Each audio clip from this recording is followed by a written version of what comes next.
So after we have seen how to install the authentication service via command line, of course there's a couple of other options to install it as well.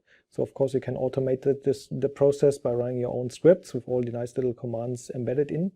But of course you can use a graphical tool as well. Bundled with the product there comes the management console for Unix.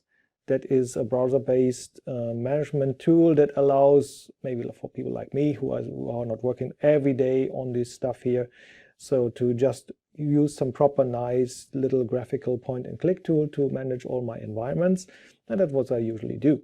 In this case I have just installed the product as well on the Windows machine, and I have installed the product component, that's the MCU, how is it called, Management Console for Unix, to run on my Windows management system. So because that's the system I usually use to manage my environment. Of course, this Management Console for Unix runs on Unix as well. It is a Java-based stuff that runs on a process inside your environment, and then you can connect with a browser too. But it doesn't matter where it runs, as long as it's running on a system that's part of a domain, so I can reach out to the domain controller and all the configuration stuff it needs. So once you have installed this, you're going to see a picture pretty much like here. So this is just after the login screen. You're going to see a couple of things and task lists you have to follow to initially set up the product. I have already done this, and in the end it comes back with some kind of systems in your environment you have already maybe imported or not. And this is some of the things I use here in my environment, and you have a couple of systems here. But as we have installed in our series before with the command line stuff, this host here is still missing. So what I do now is I just click on this little add host button. Dash quas, not pass. Let's give it an add. Click on OK. And click on OK. And now it is written here profiling host. So it logs into that host in my environment and looks out for all these products, looks out for the configuration, reads that in, and sums up the information and displays it here in the console. This may take a minute or a second, whatever your performance is. So let's wait until this has finished, and now you're going to see the task now is completed, and you see the host now here showing in the list of my managed hosts. And you see it comes back with the IP address, with the operating system it has detected, and with the version of the authentication services installed, and it just determines that it has been joined to the domain already. And of course, this is everything you need if you have a pre-installed system and want to manage it with these stuff here, with the management console of Unix. Or you even can just take a brand new out-of-the-box system, as I have prepared before, using the command line, and install it with the management console for Unix as well. In this case, you first go to a profile, you're going to check it for readiness, and then you're going to click on install software. And if I just use this install software button for the moment, I can maybe just install additional ones, like whatever we have here in our list of software. So maybe for this one we have some kind of additional plugins we could use, or maybe additional stuff like the PAM module for Defender. I will just install this just as an example. It will not hurt. Just click on OK. Just use your credentials you have just used before, or if you need to have some command elevation, you can just specify it here as well, and just click on OK. And now it pulls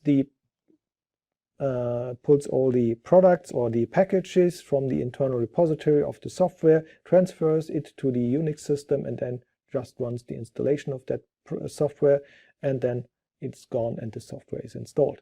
And the same approach applies if you want just to install the system in the final stages. So just install the Quas software or the authentication services software and the agents and all the kind of stuff you need. So it's just the same approach. Very, very straightforward, very easy, just point and click.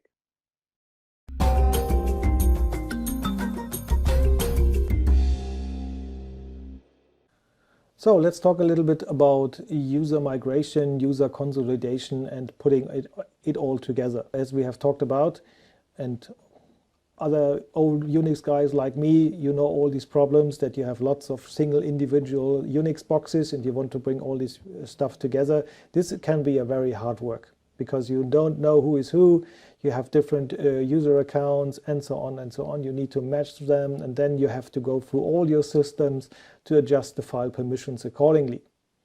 To ease the pain a little bit, it may still be some work to do, but we're gonna deliver a couple of tools with the Active Directory bridging product or Quaz or Privileged Access Suite for Unix, whatever you name it. And one of the tools is OAT. OAT stands for Owner Alignment Tool. So this is pretty much a very nice approach to run a couple of scripts that will do all the work for you, or mainly do all the work for you. Of course, you need to check, and if everything runs good, then hopefully you are very quick and do all your migration tasks. So if you have a look on the manual of the Active Directory bridging part of the Privileged Access Suite for Unix, so you just have the Authentication Services Administrative Handbook, then have a look on Chapter 7. So this refers to the version 4.2, so in following version that may differ, but look for something like Managing Local File Permissions or the Ownership Alignment Tool. And once you have that handbook open, you're going to see in Chapter 7 that it talks about the Ownership Alignment Tool in much more detail. And this is more or less the thing that the tool is doing for you. So it will consolidate all the various settings of your user accounts from individual boxes to the centralized user account on Active Directory. And of course, it will then automate the process on setting all the file permission and ownership definitions on these various single boxes, pointing not to the old local user, but to the new centralized user instead. And after that is done, you're pretty much through with the migration. Let's consider the following situation, and I think it is very nice described in that handbook what is really required and how this really works. So I recommend to read that handbook, and I'm just going to talk about the process, just following the steps in the manual. So the first one, if you see, you have a couple of hosts. In this case, it's 3 hosts. It's host A, host B, and C. Oh, very easy. And of course, you have a couple of usernames, John Doe, John D, and John. Of course, from the individual point of view, they are all different. They all have their own user IDs, and you see all these user IDs differ more or less. The one is 100, the one is 1,000 and 10,000. And you know, the user ID is the one Unix identifies your user. So the username or whatever is just for us, the bloody dumb humans, to just get an idea who is who. For Unix, it just handles about the numbers. And the same goes for the groups as well. And if you have a dedicated user ID on that Unix system, all your ownership settings on your files and directories and whatever you have under your control is set to that specific number, like user ID or group ID or whatever. And yeah, if you then bring it all together, Unix cannot identify that you are the same user, but you as a human, you can. You can say, okay, John Doe, J Doe is John D, and John, they are all the same individual, the same people. So that is something that the tool cannot do, but it can give you more guidance how to put this all together. The next thing, or the recommended approach, is that you use a user you're going to consolidate all this information to. So the first thing you would do is create a new user, like John Doe, and this John Doe is located not on the Unix systems, but it is a Quaz-enabled Active Directory-based user. And the goal is to link all the information to that user. And whatever it is, it has a new user ID, of course. In this case, it's 55555, so 5 times 5. And this is the new unique user ID coming from the Active Directory. As you know, if you create a Unix-enabled user in Active Directory, the plugin will take care that the Unix user ID in Active Directory is always unique, so that you don't have any conflicts. Okay, the next thing is you want to have, so after running OAT, the user ID associated to that centralized user is just plugged into all the individual host files as well on these single Unix boxes. So in this case, the old user ID on the host A, it was 100, now it is 5 times 5.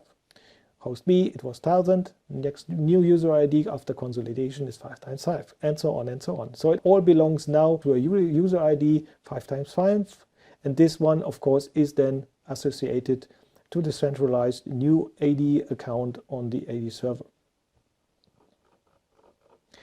Of course, you have all this OAT stuff installed with the appropriate QAS software.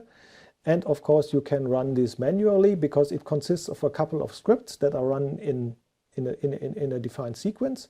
But you can do it manually, and then of course you can check all the files that are generated and then will be fed into the other scripts and so on. So it's just a process chain that is executed.